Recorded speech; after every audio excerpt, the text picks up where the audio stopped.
Il n'y a pas de dégradation en soi de la qualité intrinsèque des aliments, sauf quand on les a transformés inutilement ou allégés ou appauvris inutilement. Souvent, on entend sur les réseaux sociaux, les pommes, c'est plus comme avant, il y a 50 fois moins de ceci ou de cela, les oranges. C'est tout à fait faux.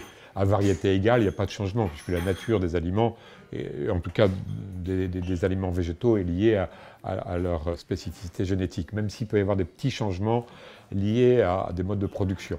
Globalement, on a une alimentation qui ne se dégrade pas, la variété est là, l'offre alimentaire est là, les gens ne mangent pas plus qu'avant, ils mangent peut-être plutôt moins qu'avant par rapport à il y a 30, 40, 50 ou 60 ans, parce qu'on avait beaucoup plus de dépenses qu'aujourd'hui. On n'est pas dans une inflation alimentaire. Tout est question, en fait, en matière d'alimentation, de quantité, hein, de diversité. Mais dire qu'on mange moins bien qu'avant, ça n'est pas vrai.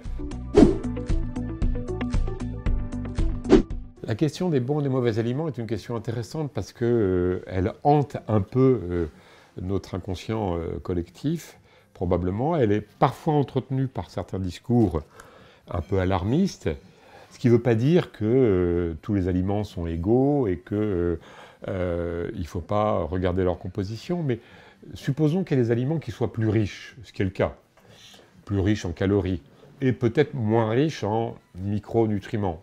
Supposons. Quel est le problème? Le problème, c'est de ne pas en consommer trop souvent ou trop, c'est tout. Et pas que cela. Les gens vont dire, oui, c'est embêtant parce que ceux qui sont riches, c'est ceux qui sont bons. Donc on en revient à manger beaucoup. Alors moi, ce que j'explique aux gens, c'est qu'effectivement, il est naturel que les aliments les plus riches soient les plus attirants, les meilleurs.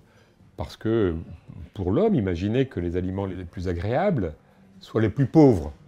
Imaginez que les aliments les plus agréables soient le rutabaga, le céleri et le panais, qui sont des excellents légumes.